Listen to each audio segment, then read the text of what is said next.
It's really a staggering figure, isn't it? As many as 80 bodies could still be lying in the fields of eastern Ukraine, where the Malaysian Airlines passenger jet was shot down 3 weeks ago. International experts and cadaver dogs, they just cannot search the full site because, honestly, they're scared for their lives. Fighting in the area is escalating. Ukraine's military is picking up its offensive to take back territory from the pro-Russian rebels there. And according to NATO, about 20,000 troops are now spread across the area. That's almost double the number that was there just a week ago.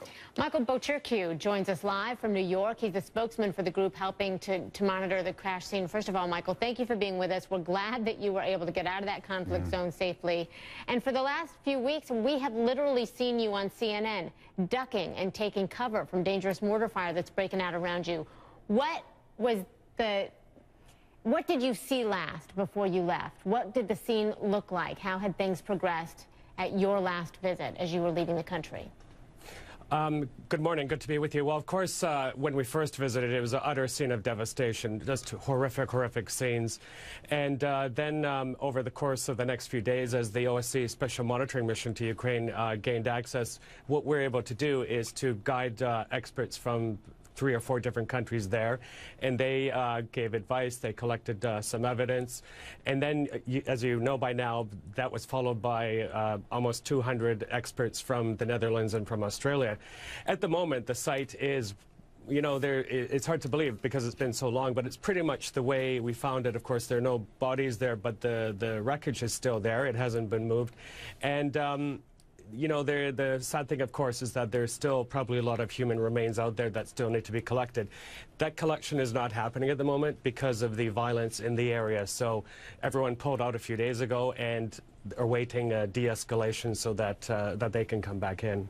What's your level of confidence, your degree of confidence that those bodies will soon be collected and that there will be some official, some credible investigation, considering that parts of the plane are now being used by the rebels there as shields, as cover for themselves? Well, of course, everyone is hopeful. We have to be hopeful that the remainder of the human remains is collected. They're also collecting, by the way, personal belongings. And I understand from a briefing just yesterday that there's been about 10 cubic meters of belongings already collected, and it's going to be on its way back to the Netherlands. You know, I guess expectations have to be managed here.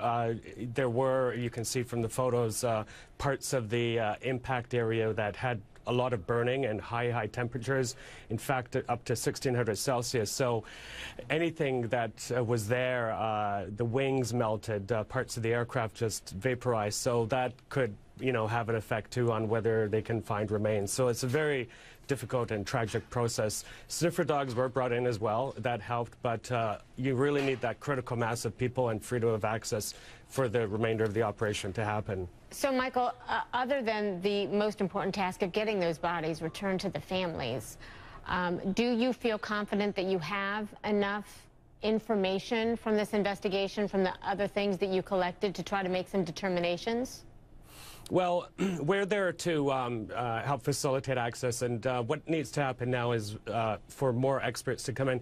Right now, what we've had, we're kind of in an in-between phase right now. The humanitarian part of the recovery effort is almost completed, and then that investigative part will really kick in. And I know there's a lot of really qualified experts from the Netherlands, Australia, Malaysia, and elsewhere in Kiev right now, gathering as much evidence as they can. And, you know, they also did gather some debris which they thought did bear some unique marks that were different from other parts of the aircraft, so that could help feed in too. But again, the longer that wreckage is out there, the more vulnerable it is to natural and man-made factors. And, you know, investigators do have to get in there as soon as possible.